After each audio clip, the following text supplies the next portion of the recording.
It's raining, it's pouring, the ocean is snoring. You went to bed, couldn't get up in the morning. It's raining, it's pouring, the ocean is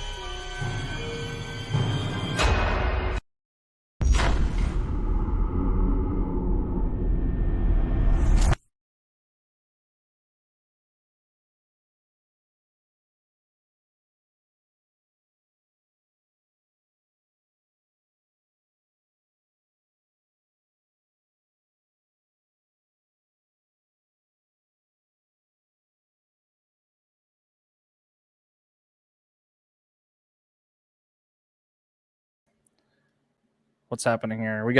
I've got two different screens going on, so hopefully he's able to hear that. Probably not. So how is it going, everybody? June 2nd, Thursday, 2022. So I guess this is more for something else. So I'm still new to this whole program thing, so bear with me as I'm still learning it and trying to figure out how to work everything. It's actually a pretty good little editor, I'd say. What's up from PD Region Paranormal? What is up? What is up? Oh, wow. Okay, so here's the deal, y'all. I think I cannot see who's putting in comments. So the thing with this application is if you go to our Facebook group, Cryptic Trading Post. So if you head over to the Facebook group, then where's it at? It's for this program, I think, to be able to see who you are and who's commenting, you have to go to our group page. I can pull it up real fast too. Let me see here. This is what happens, y'all, when you use like a new program and stuff. So let me pull it up real fast so we can do this in the future as well.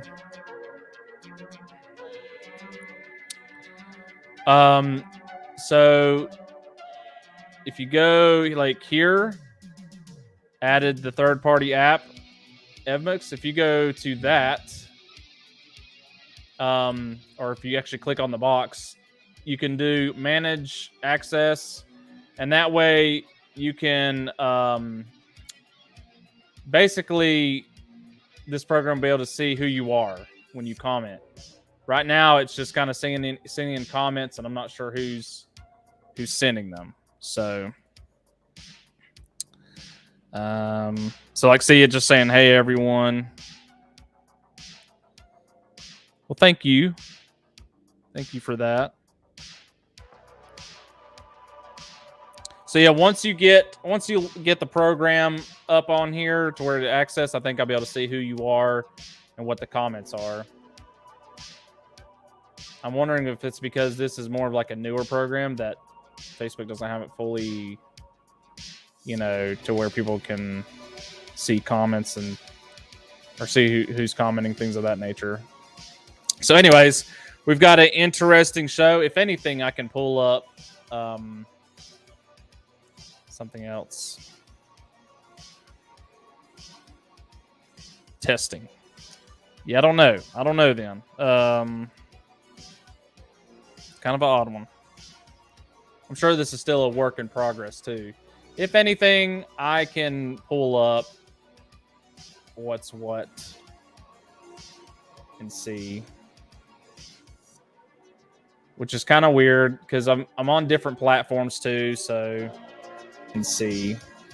Boop. All right, so I should be able to see that.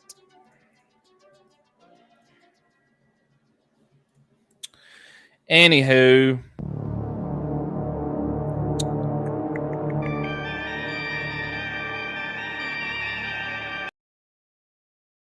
oh greatness. So anyways, we're gonna have a good show today. Either way, even with the hiccups, we'll have a good show. We'll figure it out. Hopefully, from doing this first episode, the next episodes will be better and better. So today we're going to talk about different news articles, and basically just see what's going on in the world. It's a news show. I don't know what this episode is going to be called. Usually, I think we're going to get a title for it after every episode is done. So Lisa is the one that said hello, everybody. Brian said what's up from PD region, and Debbie said hey, everyone. So I've got that chat going at least. At least I know what's what there. I probably need to get on YouTube and find out what's going on there. So we are streaming Facebook, YouTube, and Twitch, I believe. So okay, now I've got the YouTube up. So Twitch guy, the Twitch people, I'm gonna let you know right now. If you're watching from Twitch and you watch this VOD back on Twitch, this is the last time we're streaming to Twitch. So just make sure if you want to follow this channel and this content, either follow us to YouTube or Facebook, because that's going to be the main platforms we stream to. So without further ado,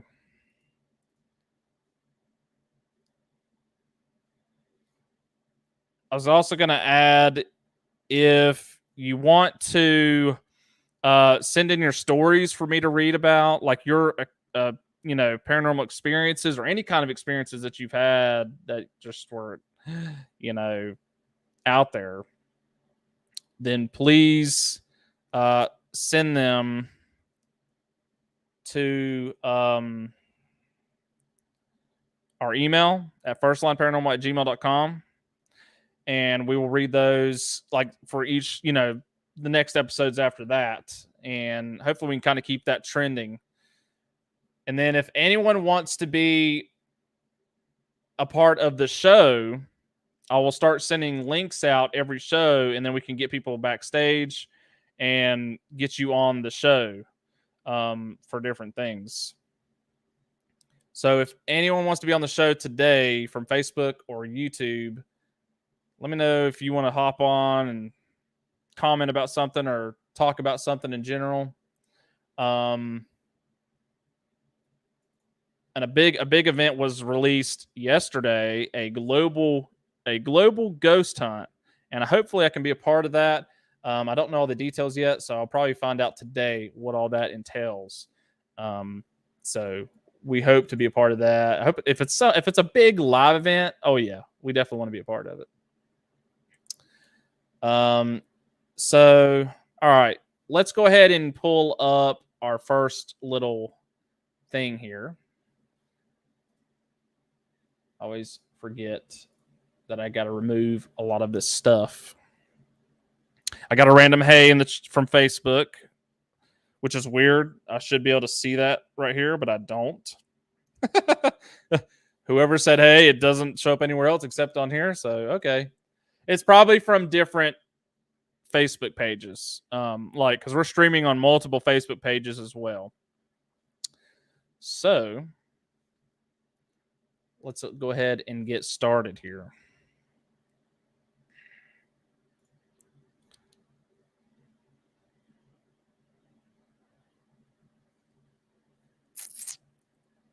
Let's see, to make sure we've got everything here.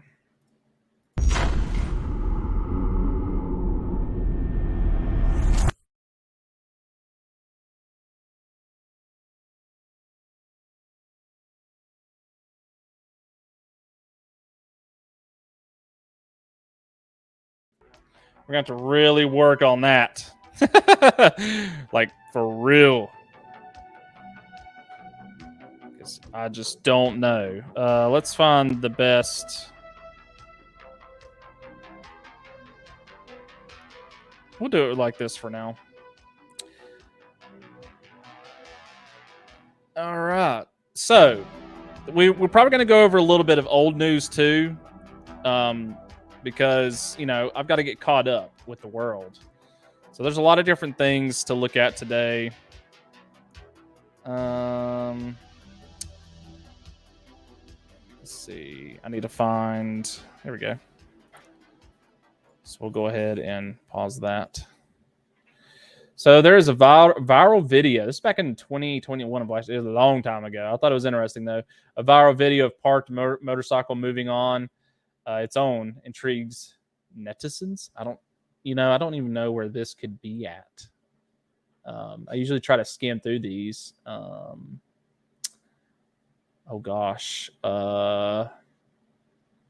Paranormal activity or just some clever editing? That is the question Twitter users are asking after footage of a parked motorcycle apparently moving on its own began to go viral on a microblogging platform. And it was from CCTV footage. I'm trying to think where this was at. Because it doesn't say. And of course, people are trying to explain it and all of that jazz. I need to turn down all my notifications here. So I'm guessing wherever this, I don't know what flag that is, but anyhow, the video is interesting for sure. Of course, it's not the best quality CCTV. And this the timestamp is 2020, so I wonder if it actually happened in 2020. So there goes the bike. And I'm guessing it's parked. It's probably parked like this. Honestly, it's probably not even like hooked to something. It's probably just sitting up against something. But what's weird about it when I watch the video? It looks like it's like something pushes it. You can there's force behind it. It's very strange. It's not like it just starts rolling randomly. You can tell it's got a jolt to it. So, very interesting, to say the least. Let's see. And what's also interesting when I watched it is notice how there's a little bit of wind. There's this little thing right here that's kind of, it's moving somewhat, but then it starts moving a lot when the bike goes to move. So I'm wondering if it's something to do with the wind as well, because this thing is moving a lot. And you can tell there's kind of something up here moving too. It's moving quite a bit though. It could be something with the wind knocking into it, but who knows? It's very odd. So I thought that was kind of interesting. Accidentally, bike started due to faulty electrical wiring and start moving because bike was in gear. Okay. Well, that could be it. Look at this edited video. It's not possible. Ghost is not available on Earth.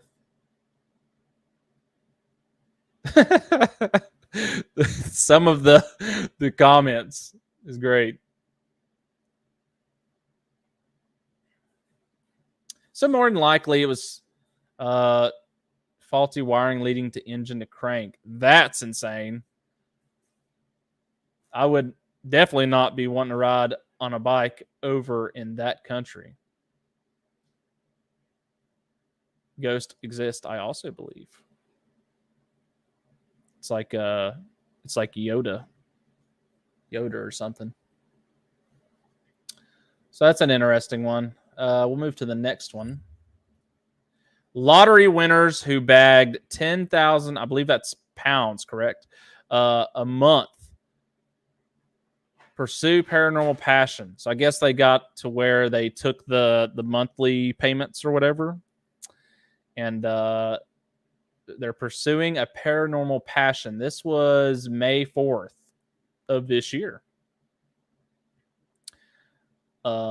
A lottery winner whose shock was captured on camera by her partner has said the 10,000 euro a month win still feels surreal. And they're using it. Let's see what they're using it for. They gave up work, bought a house, and now they're pursuing their passion for ghost hunting. Who here would use their winnings for more ghost hunting? I bet everyone in the chat would, for sure. We would probably definitely go to Alcatraz. Definitely Alcatraz. In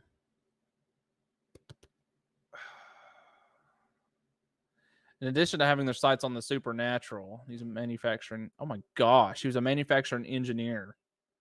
Well, and he's still continuing his master's degree, so maybe he just quit his job but still like going to schooling.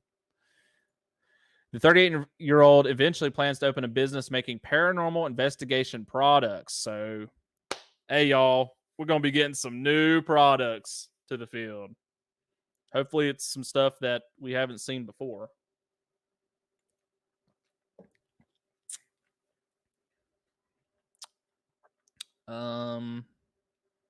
So y'all remember these names?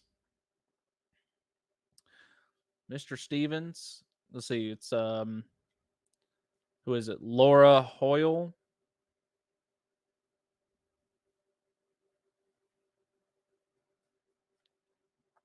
Laura Hoyle and Kirk Stevens. Remember those names because we're going to be seeing some equipment from them, hopefully.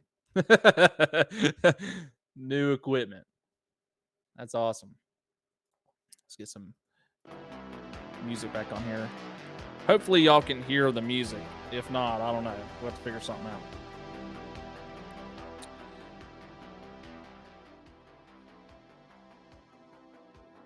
Alrighty then. Well, that's cool. So the next little article I found was links. This was also posted May 4th. Links between paranormal beliefs and cognitive function described by 40 years of research. This is just someone doing, years of research. And I'm always interested to see like what kind of research they find. But what's interesting is in a review of 71 studies that explored links between belief in paranormal phenomena and cognitive function, most of the findings align with the hypothesis that such beliefs are associated with cognitive differences or deficiencies. Now, what does that mean?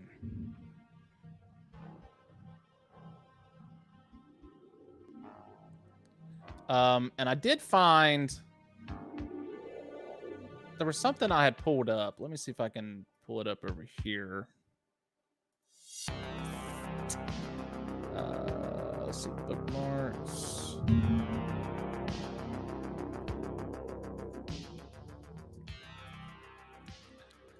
Okay, so what exactly does cognitive differences or deficiencies mean?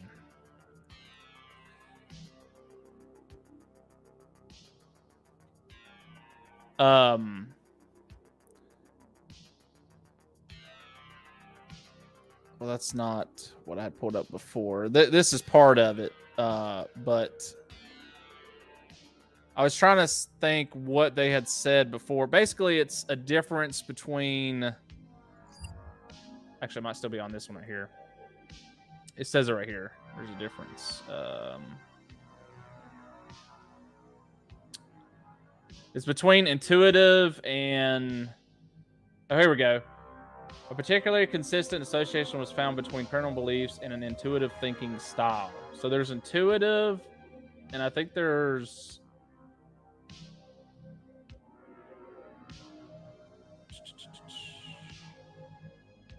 There's two different ones.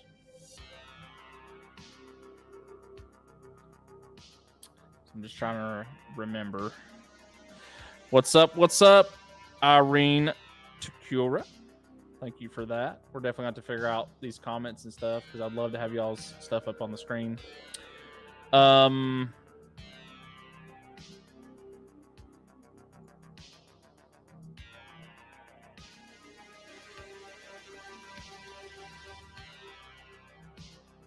Okay.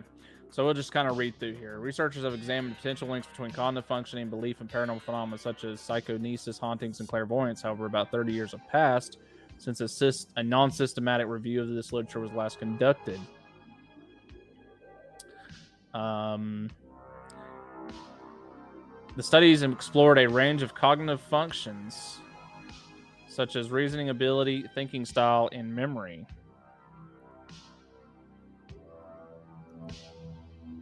Overall, the findings align with the hypothesis that beliefs in paranormal phenomena are associated with differences or deficiencies in cognitive function. Yeah, we already read that part. So they're saying intuitive thinking style. Okay, so when I look into this, this is what it says. Intuitive thinking is a mystery to the world of science. Thank you for the share, Irene. And intuitive thinking is basically the kind of thinking that helps you understand reality in the moment without logic or analysis. I would think there's going to be these people that when something weird happens, they're like, boom, it's paranormal. You can't explain it. There's something with it. That door just made a noise. I don't know why. But in reality, you know, you can probably explain it. I think that's kind of what the intuitive thinking is. And there's different, you know, different kinds of intuitive thinking. But there's also like another side of thinking, which is kind of more the rational. So even though they did this study, it's interesting to say the least, but I think it's going to pertain more to the people that when something happens, they immediately think it's paranormal, and not like how it is today. We've got, you know, our team, we're very skeptical. So when something happens, we try to go and look to see what caused it. You know, there's sometimes we can't. Intuitive thinking can't be proven. And you can't say it is. And you can't say it is or isn't real. True. That's why you know, they say it's out there, but they're also doing this research to figure out this and that. So it's just, it's interesting, you know, the news that's coming out as far as like paranormal stuff, and it's becoming more popular. So I thought it was interesting to pull that in. As someone study says. Here's something. You don't believe in ghosts? Kansas City women's paranormal success is undeniable. They say it's undeniable. So here's a short little. Maria Jackson says the following video showing paranormal activity. In this day care center, small flying orbs indicate ghost activity. Jackson says. So I'm not even sure what the. Wait for it. Oh, there's something right there. Look at that. What is that? Oh! There's all kinds of stuff going on that. I prove that if there are spirits involved, I can hear their voices, but if there's no voice, it's not paranormal. Okay, Irene. Yeah. That's interesting stuff. I've yet to hear an EVP, so but you know, PD swears up and down it'll happen sometime. So that's what we're waiting on it. And if that happens, I'm definitely not gonna be able to explain it because, you know, we're pretty good with how we use our recorders. So this is pretty interesting. That was kind of weird. I mean, that looks like, I guess it's an orb, maybe, or not an orb. It might be a piece of dust. It's just in and out, reflecting. It's kind of weird though, because the IR light is right here. I mean, you should be able to just see that, but who knows? Yeah, and the very audible voices too. Audible voices for sure.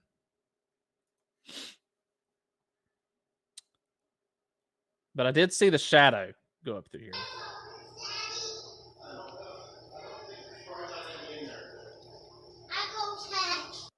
Holy moly. What is that? Is so weird because when it comes up and passes the camera, it's casting its own shadow,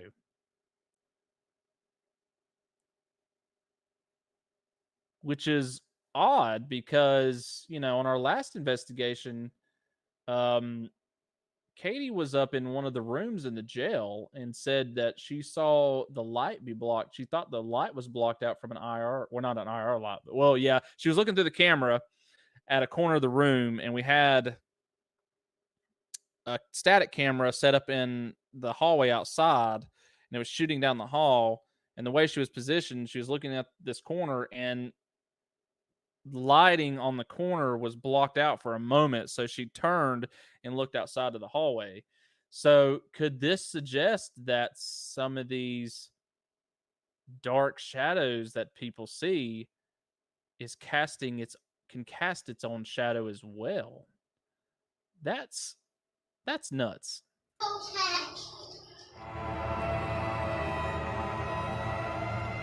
In a child's bedroom, orbs move in a circle.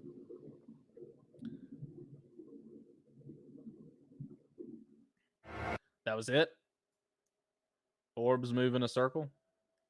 I just saw the one thing, which could have been dust.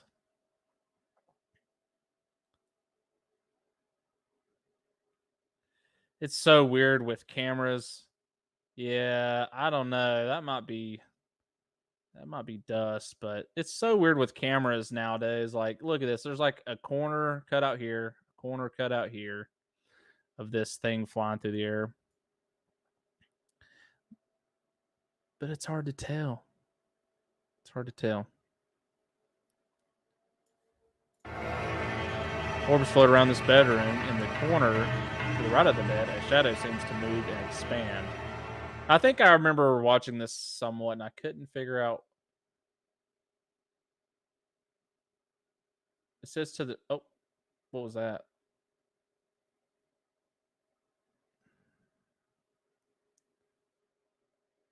It says to the right of the bed.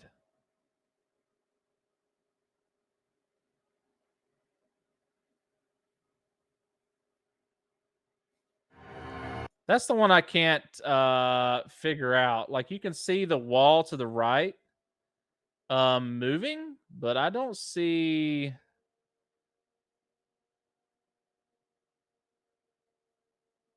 except for whatever that is flying through or some kind of light reflection.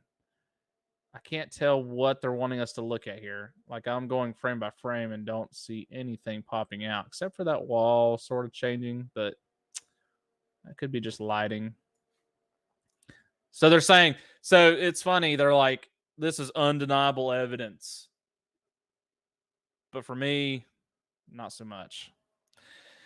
Irene says you have to be careful with digital cameras. Yeah, there's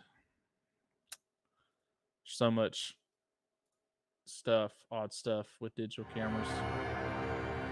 At an empty barber shop, look at the mirror in front of the red barber chair. A face is reflected in the mirror.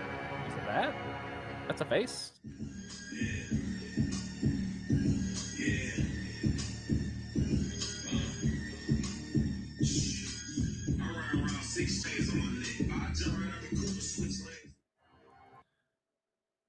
Huh. Weird.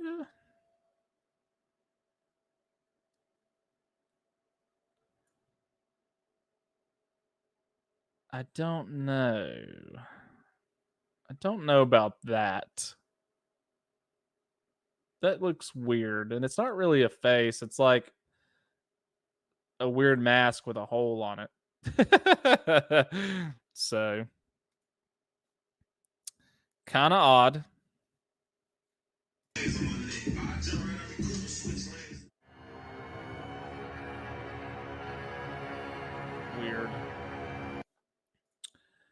All right.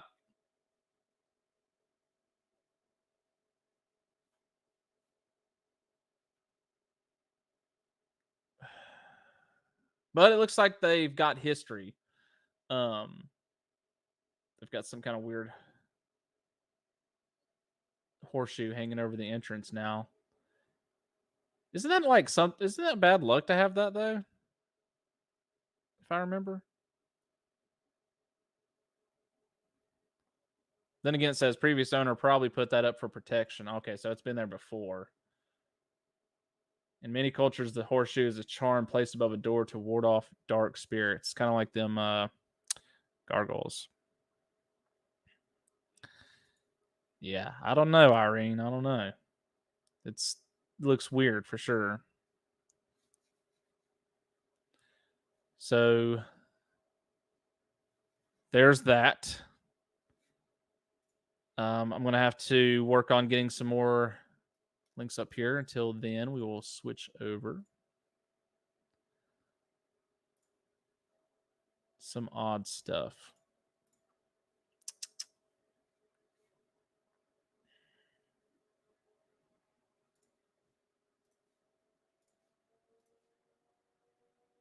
Oh, no, we don't want that one yet.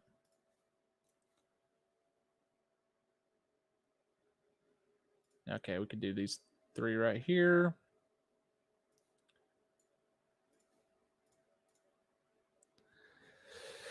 Let's see.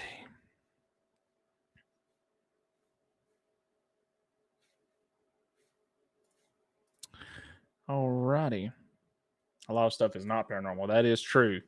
That's true. That's kind of like how our team is. We just, we try to see if we can find anything that's not. So in this article this was last year as well, like around October. So it's probably just an October article they wanted to post out.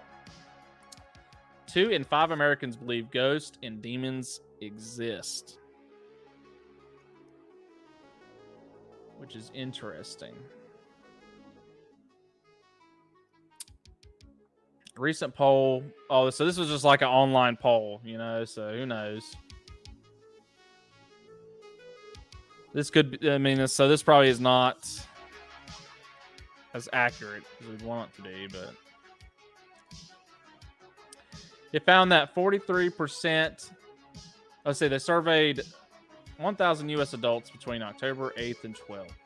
They found that 43% of Americans say they believe demons exist, while 41% said the same for ghosts. I mean, that's pretty high.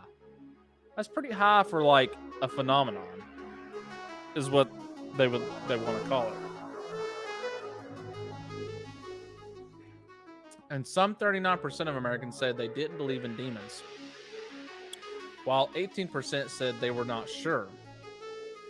And 39% said they didn't believe in ghosts, while 20% weren't sure. So that's kind of odd. So like basically the people that don't believe, and it sounds like they don't believe anything in spiritually, it's about the same percentage.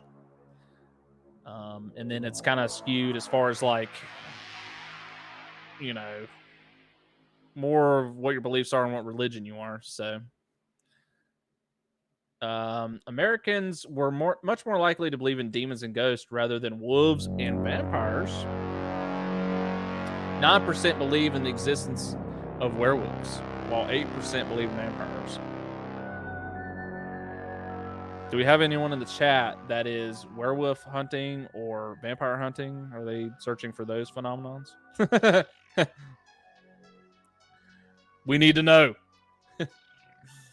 31% think that other supernatural beings exist. That's, I don't know if that falls under the werewolf and the vampire, but this one is kind of broad too. So 31%, that's about right. The poll found that Americans with postgraduate degrees were less likely to believe in ghosts and other monsters. Of that group, only 28 believed in ghosts. What do you mean 28? 28%?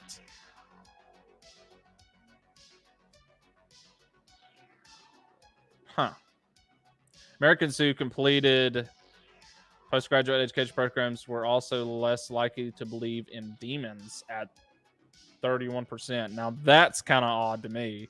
So that doesn't make any sense for me personally, but you know, just ghost. Irene says, but in reality, there are very few places with demons, and there's a difference between dark entities, not demons. I cleanse the place with dark entities, not demons. Yeah, and it's always, and it shows here, it's always like based on beliefs. Because with our team, we all believe something different. Or most of us. Some of us believe certain things, and some don't, and then some, don't believe in a whole lot. So I mean, it's always interesting. That's kind of why we always tell people our team is very open-minded. We don't care what you think, what you believe. We listen, and we're just kind of out here to see what's there. So.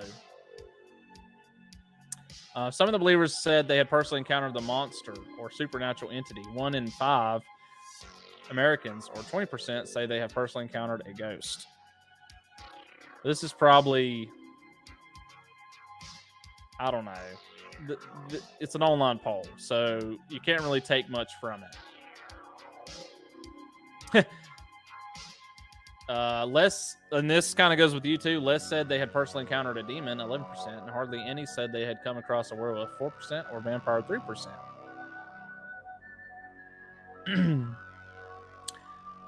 Very interesting. Gender may also impact how likely people are to believe in ghosts. Women were found to be more likely, 50%, to believe in ghosts than men. I can see that. I've talked to with my job, I talk with nurses and stuff, and they're the ones that are always like, I've seen odd stuff. There's been stuff happening at my house, but my husband doesn't believe in that stuff. So I can see that being correct on that end.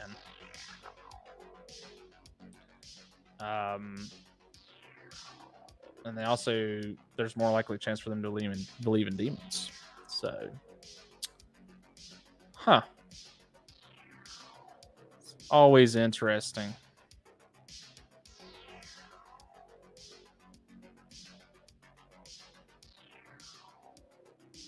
All right. So yeah, it's, there's just so much to talk about, so much stuff that people believe in, and I think it's just good to be open-minded. With whatever you believe or whatever you've experienced, and I think science has to sort of come into play too with it. So it's always a touchy subject. I don't think I've seen this clip yet. I don't know if there's audio to this or not. Woman catches alleged child spirit throwing books in creepy video. When was this? 3/16/22. A woman went viral after sharing footage that she claims shows an alleged child spirit tossing books off her kitchen counter late at night. This literally gave me chills when I watched it the other morning. I also hear what sounds like giggling at the end.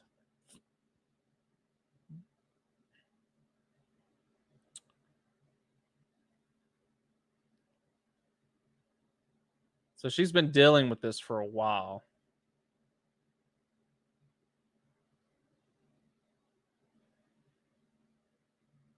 Let's see what this looks like. Oh, there's audio. I thought that said kitchen. Hold on a second. This said kitchen. In the video, she explains that every morning she finds her keto diet cookbooks on her kitchen floor. She said she's going to set up a camera on her laptop to film overnight. I'm going to hook up a computer, see if I catch anything. Okay, well, this looks like it's in a bedroom, so let's see what we got.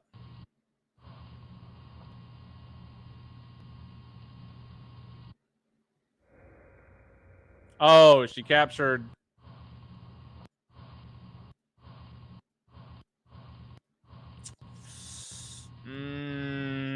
I thought he was going to see something fall off a table. Not a dust particle. I mean, it could be an orb, but this screams dust to me. And why did they start the video here, where it's already in motion? We need like some context. Wait. Let's go. Maybe it. Yeah. What in the world? People need to learn where they need to clip stuff, like where to start it, where to end it.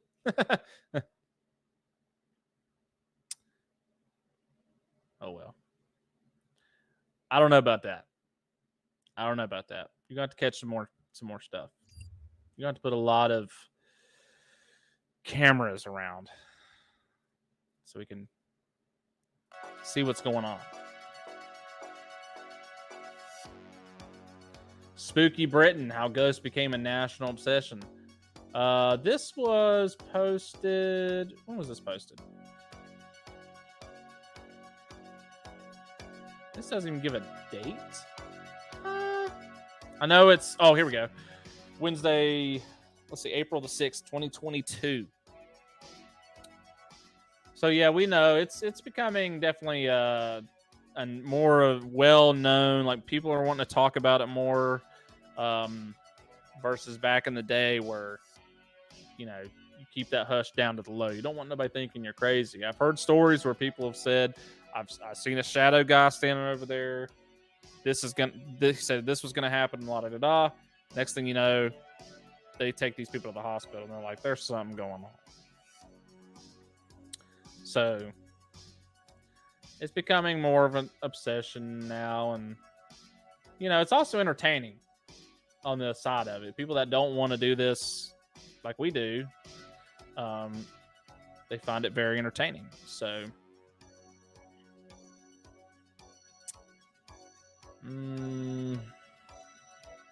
I think this is just someone that's telling stories. I don't really want to read all of that.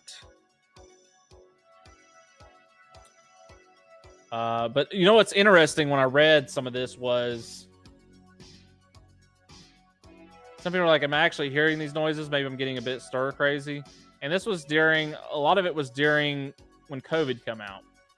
Paranormal experiences proliferated during the pandemic. Caroline said of Somerset Paranormal Investigators. Believes there has been an increase, particularly during lockdown, which wasn't ideal because we couldn't visit people's homes. There is historical evidence for increased interest in and reported experiences of this kind of stuff at times of uncertainty, stress, and turmoil. So,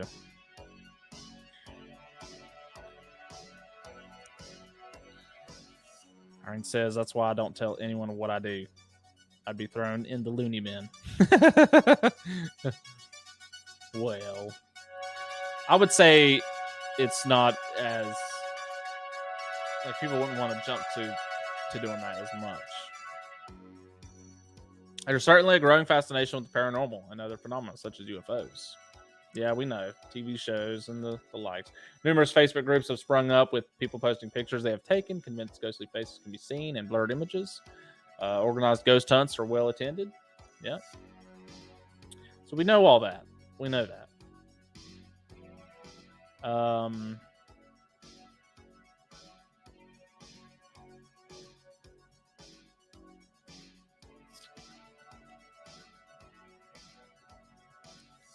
Oh, Lord. It says, with everything going on, we seek ever more extreme forms of entertainment. I don't know about that. I think there's always been this. And people have been watching it for like at least 20 years now. So Tim Gibson is a paranormal enthusiast who moderates several online groups. Says there's been a huge surge in interest. Mm-hmm. Yep. Yep.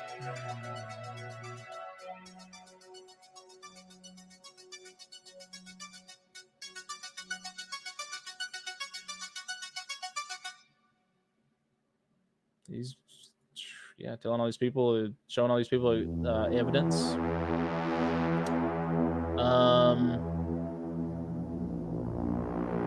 Investigators are usually not paid for their work, only being reimbursed for petrol cost. Okay, yes, yeah, especially now, right? We won't say it's paranormal because we don't have proof. Paranormal would suggest there's an afterlife. Nobody's got any conclusive proof of that as yet. But he believes in the paranormal? Absolutely. This is what keeps, I think, all investigators going. We've had our own experiences, which is generally what starts our interest. It's from there you go looking for irrefutable proof of an afterlife of some sort.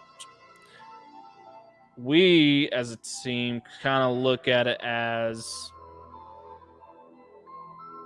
we're looking to see if this stuff is actually happening, and if it is, what it could be. Because again, your beliefs are going to make you go a certain direction with it, and what you think there is and what there isn't.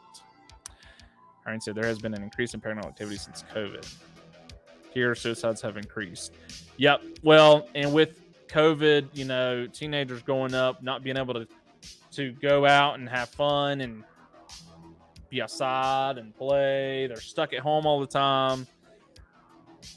With them living a very social media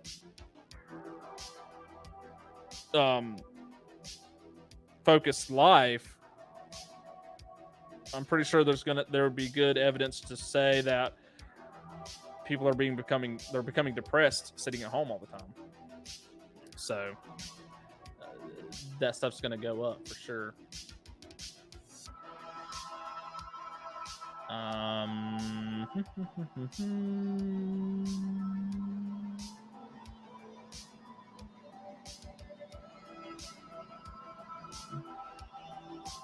And this goes into a lot of stuff.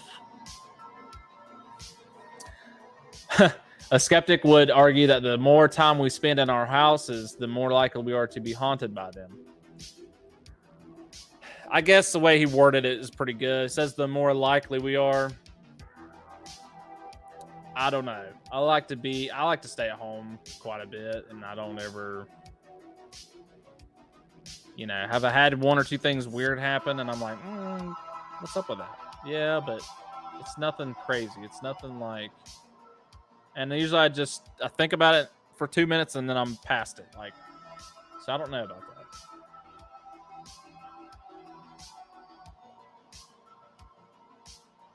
Increased use of technology, people posting their own paranormal content on social media. Yeah, well,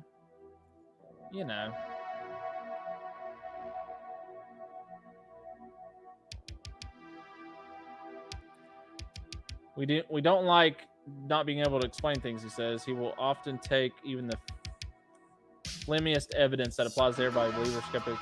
It's confirmation bias. We're all disposed to ignore any evidence that seems to contradict what we either don't believe or don't want to be true, and to not see any problems with the evidence that apparently does support what we want to be true. Dean doesn't agree her haunting is related to any kind of sleep disorder, because she sometimes hears the strange sounds during the day. Although she does accept that her sleep has been disturbed, sometimes the noises are frightening. But she has become used to them.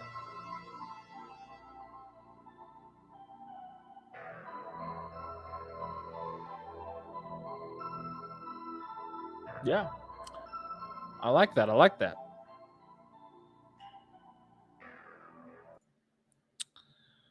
So, interesting little. That's just to show, like, it's becoming more prominent. Like, people are going to start talking about it. So it's just the obvious stuff.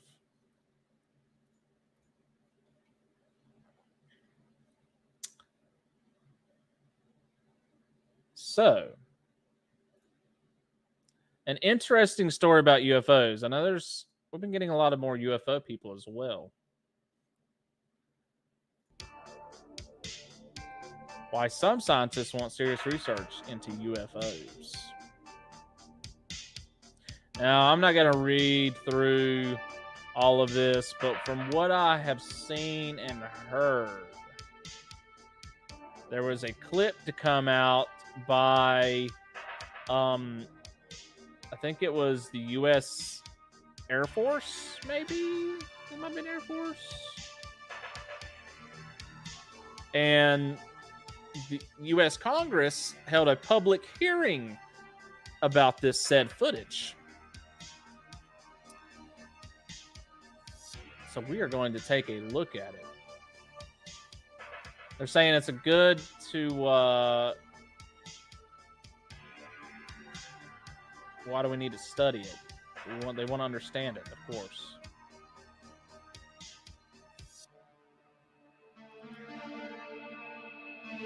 They basically, this is a scientific research thing they want to do to find out what this stuff is. So we are going to, I think there was another Pentagon to reveal truth about UFO files in rare Senate hearing. So they did have a hearing.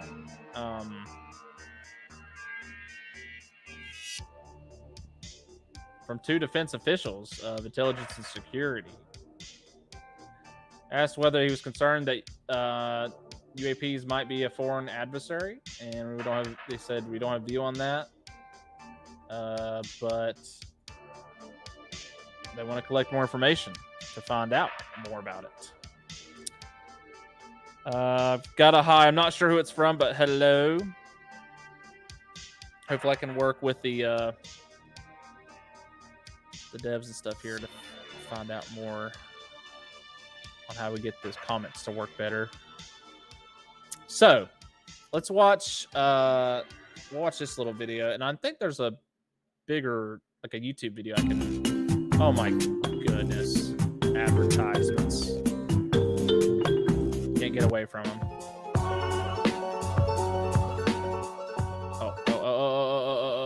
Whoa.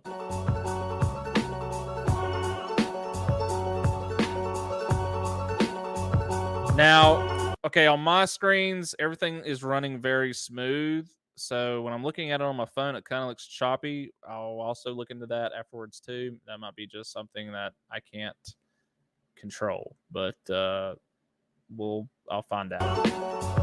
So sorry for the choppiness. I've got a pretty good computer, so I don't know why I would want to do that anyways.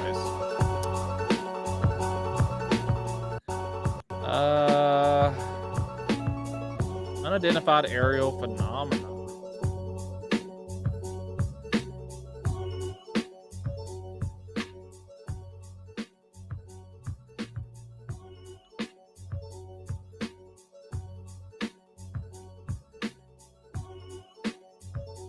Wow. The report also said that UAPs physically exist. So we're seeing the stuff on cameras, but we don't know what it is.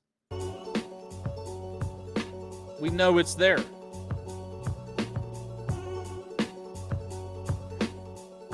But a lot of people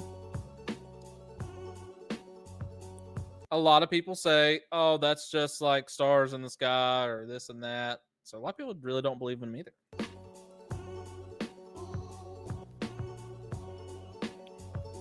Airborne clutter, natural atmospheric phenomena.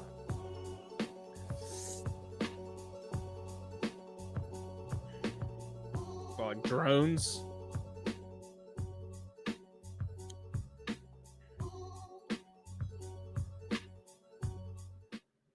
Interesting. So they are definitely getting in on this, the research here.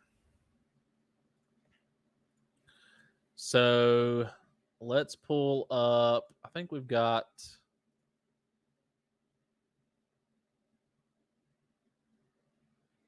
Yeah, we've got this and one more thing to look at. The Pentagon has already revealed about UFOs. All right, so here we go.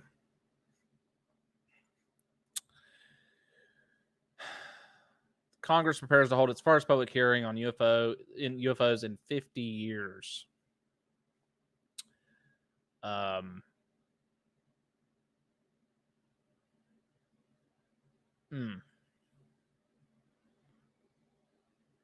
So just giving history. There was a 9-page document was released on June 25th, 2021, inspiring far more memes than panic. Yeah, a lot of people don't believe. They don't believe the video evidence. December, President Biden signed a new National Defense Authorization Act into law. It includes a requirement that the military creates a new office to investigate unidentified aerial phenomenon. So they are like going in, going in hard. They're going to get some evidence. Cool. So there was a live stream of this. So if you want to go watch it, it's a congressional hearing on UFOs, and there was like a live stream of it. If anyone's interested, I'm going to skip to like 2 or 3 parts. Light on one of the world's most enduring mysteries. I thank you gentlemen for your work, and be very interested to hear what you have to say. To me, among the most fascinating questions are these phenomena that we can measure. That is, instruments report there is something there. It is not the human eye confusing objects in the sky. There is something there, measurable by multiple instruments, and yet it seems to move in directions that are inconsistent with what we know of physics or science more broadly. And that to me poses questions of tremendous interest and as well as potential national security significance. So we look forward to hearing what you're able to report to us today in open session. And I want to thank Chairman Carson again for his extraordinary leadership on this issue, and I yield back. Chairman yields back. Thank you. All right. So, hey, DNTV. Hey, look, his comment works. DNTV, how did you get your comment to work? Please let everyone know so we can get y'all's names on here. Thank you for coming by. DNTV was watching some of your program stuff yesterday. Y'all been around for a long time. Never knew it either. It's awesome.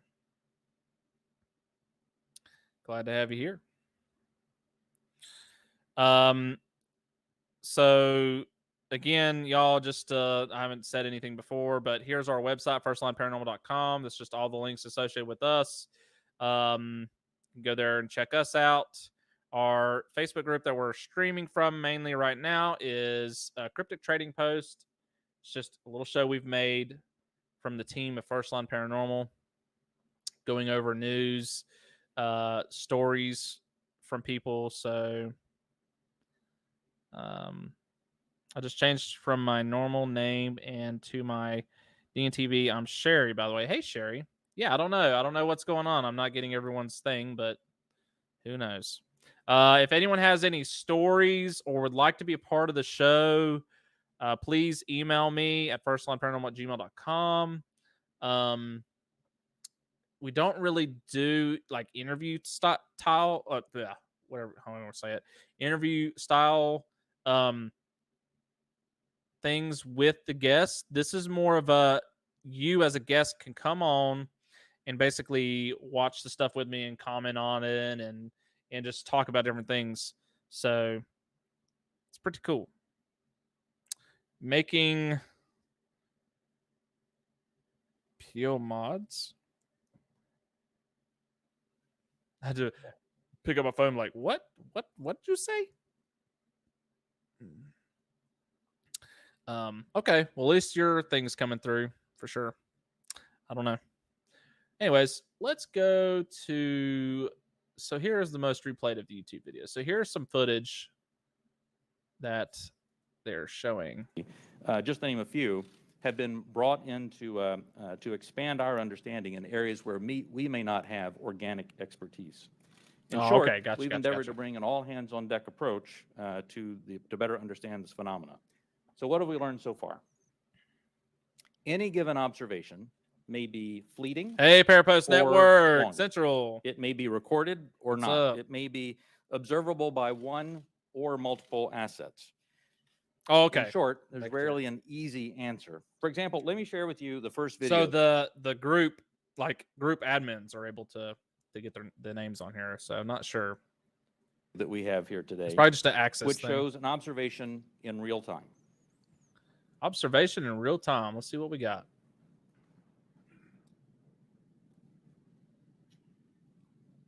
Oh my There it was. God. That's, in many cases, that's all that a report may include. And in many other cases, we have far less. Yeah, it doesn't than show your this. name, but it shows the group pages. As we detailed in both the unclassified and classified versions of the preliminary assessment released by the Office of the Director of National Intelligence last June, this often limited amount of high-quality data and reporting hampers our ability to draw firm conclusions about the nature or intent of UAP. As detailed in the ODNI report, if and when individual UAP incidents are resolved, they likely fall into one of 5 potential explanatory categories: airborne clutter, natural atmospheric phenomena, U.S. government or U.S. industry developmental programs, foreign adversary systems, or a other bin that allows for a holding bin They of difficult know. cases and for the possibility of surprise and potential scientific discovery. We stand by those initial results. Since the release of that preliminary report, UAP Task Force database has now grown to contain approximately 400 reports. The stigma has been reduced. We've also made progress in resolving the character of a limited number of UAP encounters. For example, let me show you a couple of another video and image taken years ago. You know, I think that's what we're gonna have to do is I'm gonna have to get people onto like the actual group page for them to for their comments to be seen.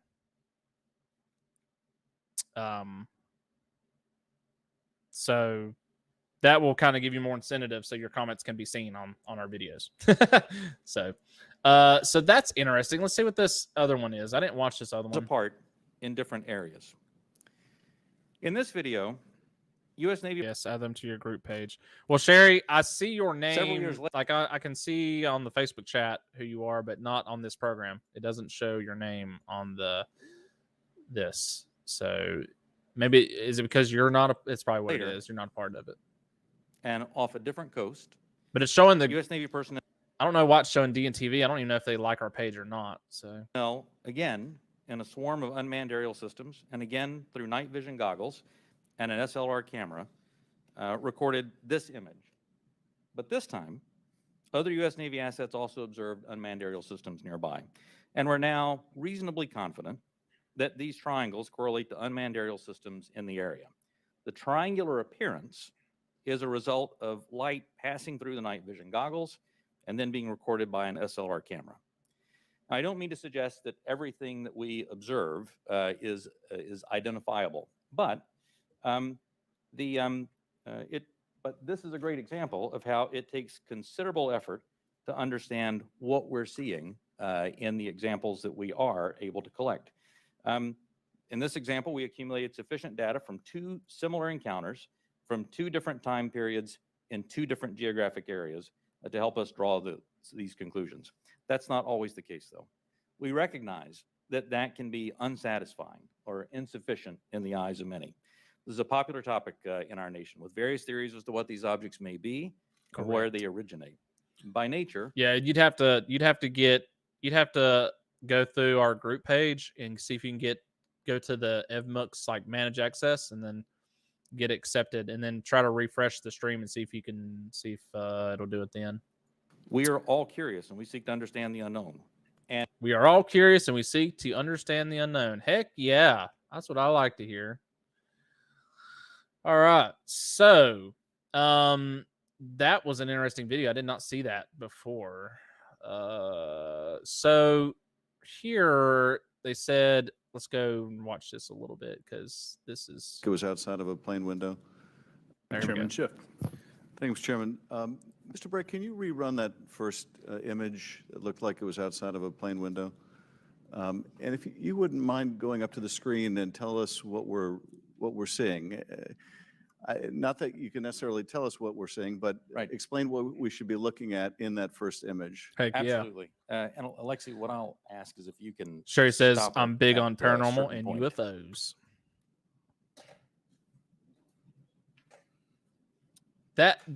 You probably cannot see this on the stream, but it is so fast. Whatever this thing is flying is so fast. They cannot even they can't even pause it on this laptop. And are we looking outside of a civilian aircraft window? It's like it's almost like a small little drone, but it's like flying It was faster outside than of- this freaking plane or whatever it is. Hold on. Let's see if I can. You know, if they had it on like my editing program, they could definitely do it frame by frame and catch it. And Alexi, what I'm Okay, let's slow it down. First of all, that's probably what they should have done was slowed it down.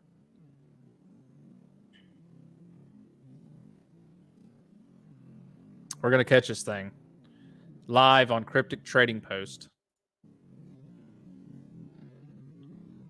Once he starts turning, we're gonna catch it. Here we go. Here we go. Here we go. Oh gosh. I want to catch it on the first. Go! Oh, yeah, there it is. All right. What is that?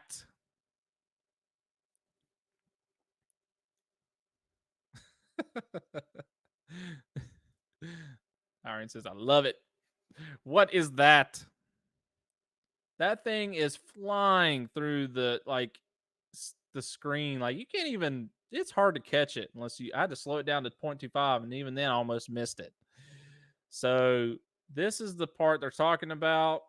He literally sees like something tiny flying through there, and it just flies past this aircraft that's going however fast through the air. So I don't know. Could it be military drones? Could it be top secret military drones coming in from out of the country and spying?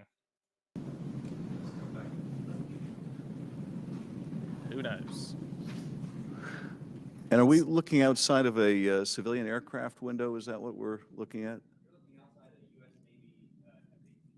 Okay. U.S. Navy. Sorry, U.S. Navy aircraft. All right, so Well, let's describe what we have seen Here we go. in that.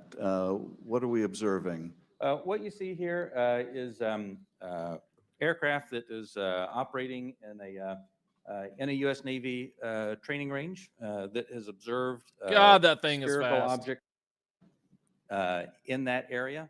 And as they fly by it, they take a video. You see it looks reflective in this video, somewhat reflective, and it quickly passes by the cockpit of the aircraft.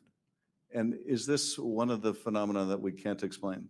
I do not have an explanation for what this specific object is. And is this one of the situations where it is, that's the object that we're looking at right there? Thank you. And is this a situation where it was observed by the pilot and it was also recorded by the aircraft's instruments? We'll talk about the multi-sensor part in a later session. But in this case, we have at least that. In the Director of National Intelligence. Okay, so that's all I wanted to show with that. It's interesting stuff.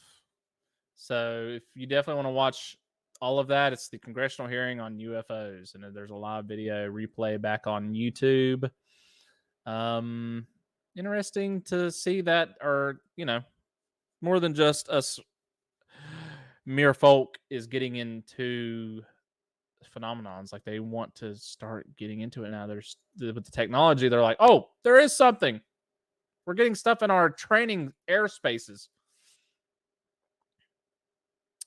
So we will end it with one more article. And then we'll probably go ahead and close down the stream. But paranormal investigators who use science reveal what ghost hunters get wrong. What are we getting wrong, people? Hi from Julie Ann Vangera. Is that how you say it? Thank you for saying hi. Remember, we're streaming on our YouTube channel and Parapost, our team page, First Line Paranormal, and the Cryptic Trading Post group. I'm also streaming to Twitch right now, but this is going to be the last day for Twitch. So if anyone's watching this from Twitch or replays this and watching it from Twitch, just to let you know, we are taking down the streams from Twitch and just putting it to other places that we can get it to. So, and so far, we're still working on the issues with this service. So I'm late babysitting my granddaughter. All right. Well, it's okay. It's okay. You can always rewatch the streams. That's the great part about it. I don't even care if you're here live for it, but as long as you can get to replay it and find something out interesting, it's always cool. So apparently we're getting something wrong. Not yet. Listen to this. Yet not all people who choose to investigate the paranormal are believers. What's up? Yay, there's more of me. I'm kind of on the fence, though. I'm not like, it's not real. I'm kind of on the fence. So, some employ the scientific method and critical thinking to get to the bottom of suspected ghost cases. Kenny Biddle, science enthusiast and contributor to Skeptical Inquirer. He celebrates science and reason, examines claims of paranormal by analyzing photos, videos, and speaking to people who may believe they have been haunted. Let's listen to what this guy has to say. I'm open ears. That's what I plan on doing. Right. Kenny's investigations range from explaining how an Xbox's Kinect sensor, which detects and tracks 48 different points on each player's body and repeats this 30 times every second, isn't spotting ghosts, as some believe, but is rather putting together random data and identifying it as human-like shapes. Yeah, that makes sense. I mean, there's a lot of people that don't use the equipment at all. It's just too faulty. I would love to get a XLS, though. I think that's more... It's more believable, but we do use one. We just don't use it every investigation. Actually, our last investigation, we didn't use it at all. It's not something we go to. It's just something we do that's extra if we want to be able to see more. But it is rather putting together random data, identifying as human-like shapes, to debunking images taken at the Stanley Hotel. All right. While Biddle was once a believer in the paranormal, he is now a firm skeptic. What? He was once a believer. He says this doesn't get in the way of his investigations. I was once a believer in many things, from ghosts and demons to ancient aliens and Bigfoot roaming around America. Raised Catholic.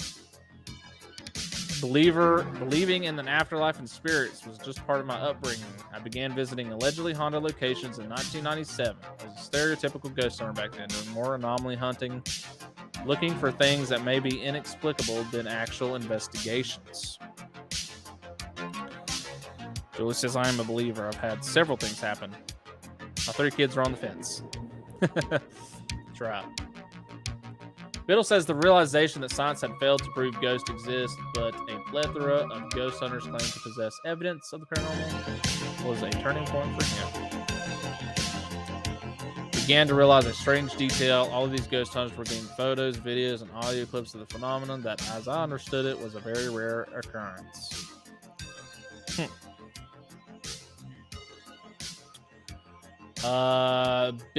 He became an expert in photography and how light interacts with film and with digital sensors. Kind of like what me and I don't want to say the name wrong. Irene. I believe Irene was talking about the digital sensors as well. Began understanding how popular paranormal images were being captured. They were from operator errors, optical illusions, and a gross misunderstanding of the science of photography. It's easy for personal beliefs to influence how one interprets information. Don't think you need to have a belief in something to investigate whether it is real or not. You just need to be as objective and honest in your investigation as possible. I do like the way this guy talks. Not sure which user posted this, but they said, I am believe I had stuff happen. So they believe this, they've had stuff happen to them in the past. So thank you for that. I believe you're coming from either the First Line page or maybe the Parapost page.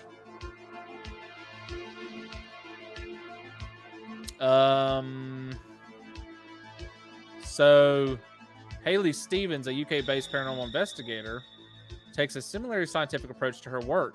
When people think they've had a strange, spooky experience, I will research and investigate in it to see if I can work out a cause for what they saw and heard. Cool, cool.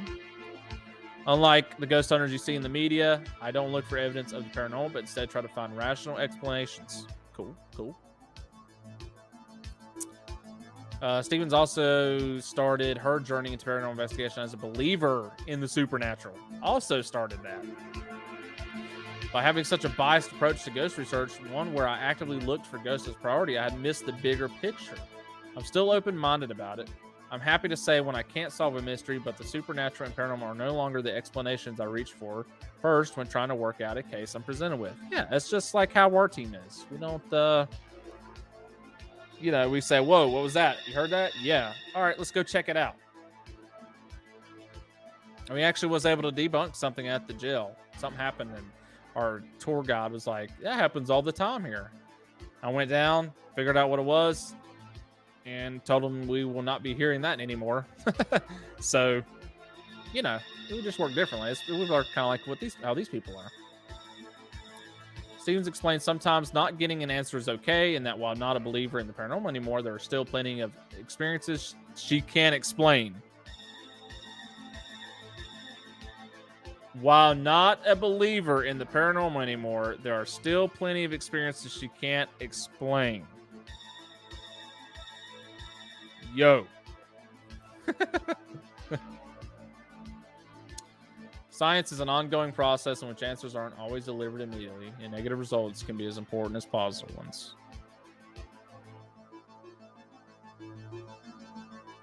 I once investigated a bakery where a shelf of baking utensils seemed to fly off of the shelf and into a wall, and a manor house hotel where it felt as though somebody tugged on my sleeve when there was nobody near me. There could very well be an explanation for these things, and a lot of other things I've not been able to explain.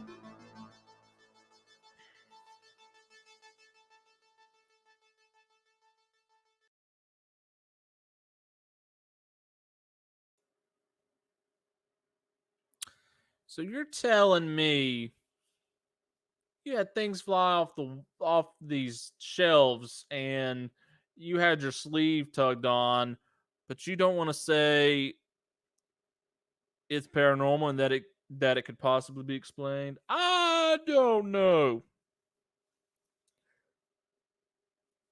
That's a little that's out there. To me, it's really important to remember that just because a person can't explain them doesn't mean they're unexplainable. It's just getting to the point of being able to explain is the hard part sometimes when this stuff happens. Let's see.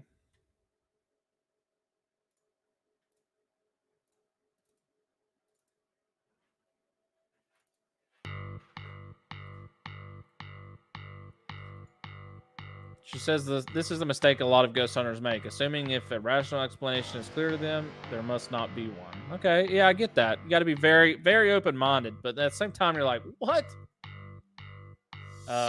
Emphasizing the fact that investigators shouldn't be afraid of saying, I don't know. Well, we say that every time something weird happens, and we're just like, I don't know. I'm always like, I don't know. I can't explain it. That's usually what I say. I don't ever say, well, that was a ghost. No, I'll just say, I don't know. Unless I get a voice or something, I'm like, well, what was that? That goes with it. What other ghost hunters get wrong? Apparently,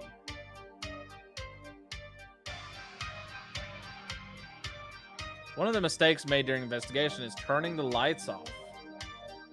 But it seriously limits the ability to understand what's happening around them. I guess that's the point of what they're doing. Why turn the lights off and visit at nighttime if an apparition is reported in the day? Well, the reason why it does give a little bit more of a spook factor, but the reason why we have lights off and because we want to use our IR cameras, because I feel like with IR cameras we can see more than what we would during the daytime. In nighttime, I feel like you use your other senses more. I don't know if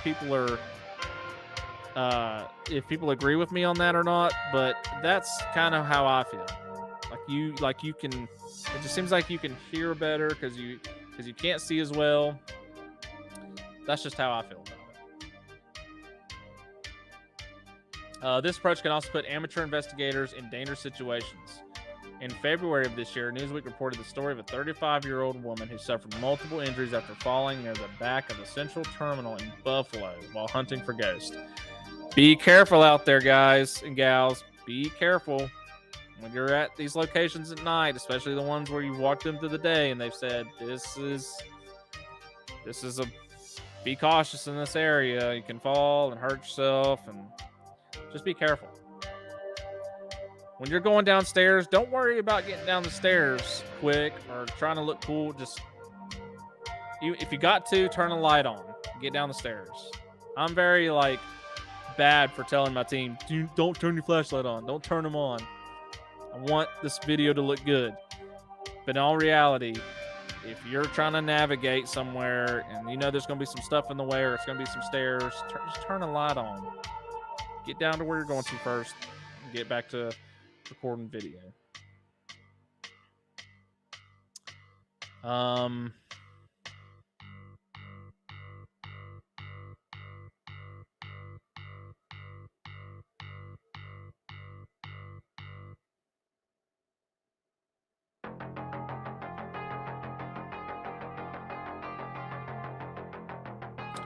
Scientific approach involves collecting various environmental data several times a second over the course of several days, weeks, or even years. Most important piece of kit a paranormal investor can include in their arsenal isn't a thermometer. That can include in their arsenal isn't a thermometer, EMF reader, or a Ouija board. Okay, it's important to recognize your biases and the mental shortcuts we make. So they're saying the more equipment you need, you don't need it, but people have it. Having a pre-existing belief in the paranormal is fine, but those who investigate paranormal claims while believing in that sort of phenomena are most likely to interpret what they're investigating as paranormal in nature because of confirmation bias. Yeah, we talked about that earlier as well. It's really important to be aware of that. All you need is an open mind. That's right. Open mind. That's how we are, baby. I love it. All right. Well, I think that's all that we have today. So, again, we're just starting out this show. We're trying to work on... Oh, let's get this out of the way. We're trying to work on all of the stuff that's not working so good with this. We'll try to get it figured out. Sorry about the comments and stuff. Like I said, we'll try to figure it all out and see what we need to do. But that's kind of how the show runs. Now, again, if you want to be on the show as a guest to talk with me about the different stuff we view on here, or if you want to be someone like just a regular viewer who wants to send in a paranormal experience and you want me to read about it, see what other people think about it, reach the masses, then email us at firstlineparanormal@gmail.com. You can pretty much email anything about this show or the team directly to that. We usually check our email pretty often. Please share this out. Invite people to the Cryptic Trading Post Facebook group. At the moment, it looks like only comments with the names show up if you're watching through there, which makes sense. But, you know. And anything about the paranormal team can be found here at firstlineparanormal.com. All of our links are there. Very easy to remember. And yeah, and that's it. So I guess we're going to end the stream on that. Thank you, guys and gals, for coming by and checking it out. Hopefully, we can provide more content and hopefully better presented next time around. There were some issues this go around, but it'll get better from here for sure. So again, if you got anything to send to us, send it to our email. Other than that, I'll be signing out. So, also another thing for the paranormal team. We were just confirmed we have a booth at a local event. So you'll be seeing that on the First Line Paranormal page at some point this week. So if you are local to my team, you'll be able to come out and talk with us and hang out with us. Check out our equipment and things of that nature. So